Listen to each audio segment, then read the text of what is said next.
Les expressions mythologiques. Une petite histoire avec 5 expressions issues de la mythologie. Élodie et les mystères du temple enchanté. Il était une fois, dans un village, entouré de forêts enchantées, une jeune fille nommée Élodie. Élodie aimait explorer et découvrir des trésors cachés dans la nature. Un jour, elle découvrit dans une brocante un vieux livre intitulé « Les mystères de l'Antiquité ». Sans hésiter, elle acheta le livre. À l'intérieur se trouvait une carte qui menait à un ancien temple oublié. Elle décida de partir à l'aventure en suivant les instructions. Après une longue marche dans la forêt, elle arriva devant l'entrée d'un temple avec une porte fermée. Une énorme statue de sphinx gardait l'entrée. Le sphinx lui sourit. « Bonjour !» Surprise d'entendre le sphinx parler, elle ne dit aucun mot pendant un instant, mais sa curiosité fut plus forte que sa peur. « Bonjour, sphinx, pourrais-tu me dire comment rentrer dans ce temple ?»« La porte s'ouvrira si tu arrives à répondre à cette énigme. Quel est l'animal qui marche sur 4 pattes le matin, sur 2 à midi et sur 3 le soir ?»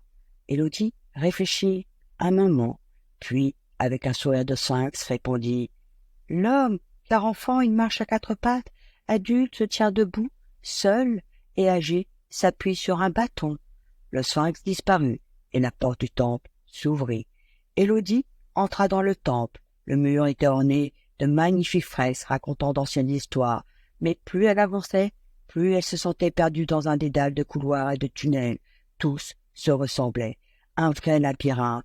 Elle commençait à se dire qu'elle ne sortirait jamais du temple, quand soudain elle entendit une douce mélodie. Elle céda au chant des sirènes, espérant qu'elle la guiderait vers la sortie. Mais aucune sortie, juste une porte. Elle l'ouvrit. À l'intérieur se trouvaient des objets précieux, des coffres remplis de trésors, et au centre une boîte en or finement décorée. Élodie était fascinée par la beauté de cette boîte. Elle posa la main dessus, hésitant. Et si elle avait trouvé la boîte de Pandore, si elle mettait le monde en danger, ou si simplement c'était un piège, qu'en ouvrant la boîte, elle se retrouvait enfermée pour toujours dans ce temple. Que faire? Comment allait-elle s'en sortir? Elle retira sa main. Elle était ici pour découvrir les mystères du livre. Elle ne voulait ni mettre le monde en danger, ni sa vie. Épuisée, elle sentit ses paupières lourdes. Elle s'allongea sur le sol, en fermant les yeux.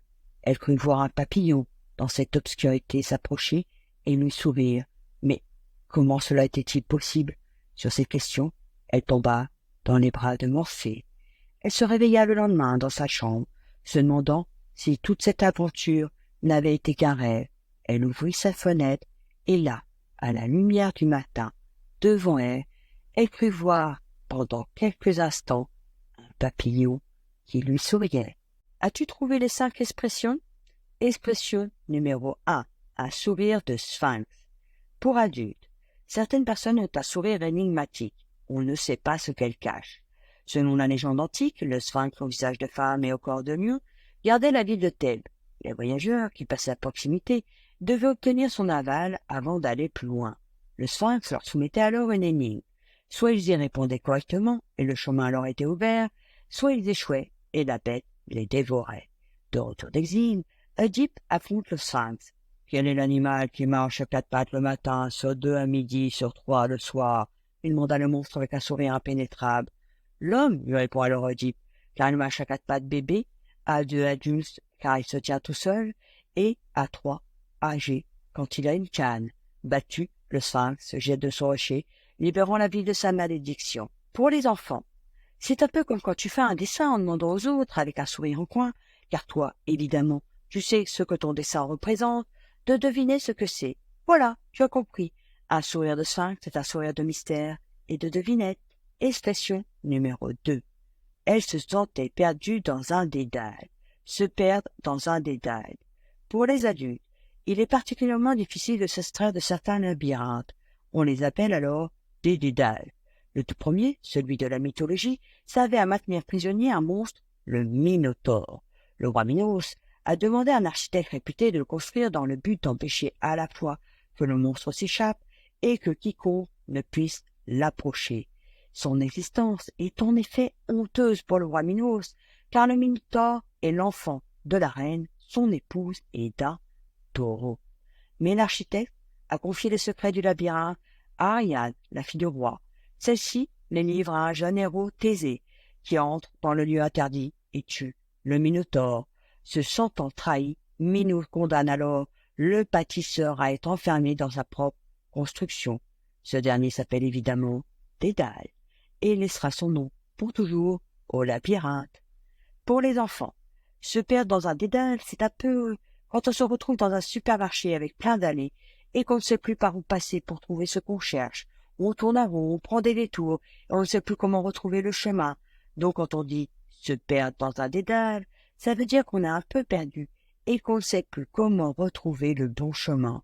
Rassure-toi, ça peut arriver à tout le monde, même aux plus grands. Expression numéro 3. Elle céda au chant des sirènes.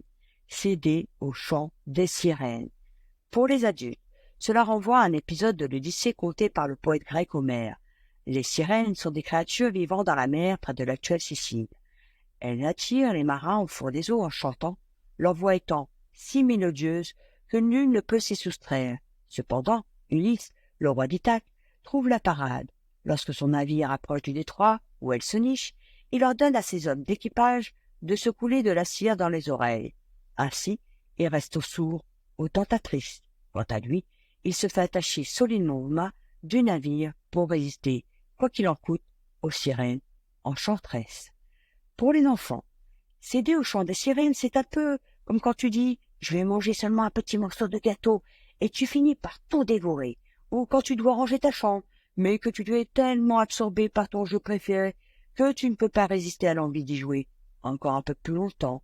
Donc quand on dit « céder au chant des sirènes », cela signifie qu'on se laisse séduire par quelque chose qui n'est pas forcément bon pour toi. Expression numéro 4. Elle avait trouvé la boîte de Pandore. Ouvrir la boîte de Pandore. Pour les adultes, dévoiler quelque chose qui pourrait envenimer les relations avec les uns et les autres. Par exemple, un secret de famille. C'est ce qu'on appelle ouvrir la boîte de Pandore. Pandore est la première femme de la mythologie. Avant de la donner pour épouse à Épiméthée, Zeus commande aux dieux de la parer de tous les dons, ainsi que de colliers d'or et de riches vêtements. Il lui remet également une boîte qu'elle doit conserver sans jamais l'ouvrir. Hélas, Pandore ne peut résister à la curiosité. Elle ouvre la boîte, dont s'échappent aussitôt tous les maux qui frapperont l'humanité jusqu'à la fin des temps. Vieillesse, maladie, folie, colère. Pour les enfants, imagine que tu as devant toi une mystérieuse boîte magique. Cette boîte s'appelle la boîte de Pandore. Pandore était une femme très curieuse, et un jour elle a ouvert cette boîte par pure curiosité, et là, oh là là, toutes sortes de choses étranges en sont sorties, des monstres, des malheurs, des soucis, bref, tout un tas de problèmes. C'était comme si elle avait accidentellement ouvert une porte vers un monde rempli de pépins. Alors, quand on dit ouvrir la boîte de Pandore, cela signifie déclencher une série d'événements incontrôlables et désagréables. Expression numéro 5. Elle tomba dans les bras de Morphée. Tomber dans les bras de Morphée. Pour les adultes, lorsqu'un individu s'endort dans un sommeil profond et apaisé, on dit souvent qu'il est tombé dans les bras de Morphée. Morphée, dans la mythologie grecque, est le dieu des songes, fils d'Hypno, le sommeil, et de Nyx, la nuit.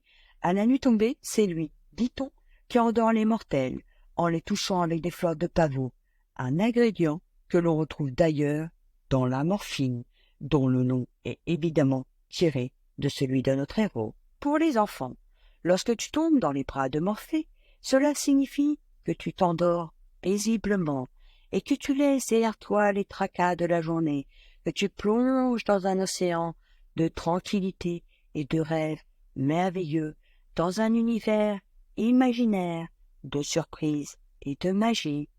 Merci de m'avoir écouté et on se retrouve bientôt pour de nouvelles aventures.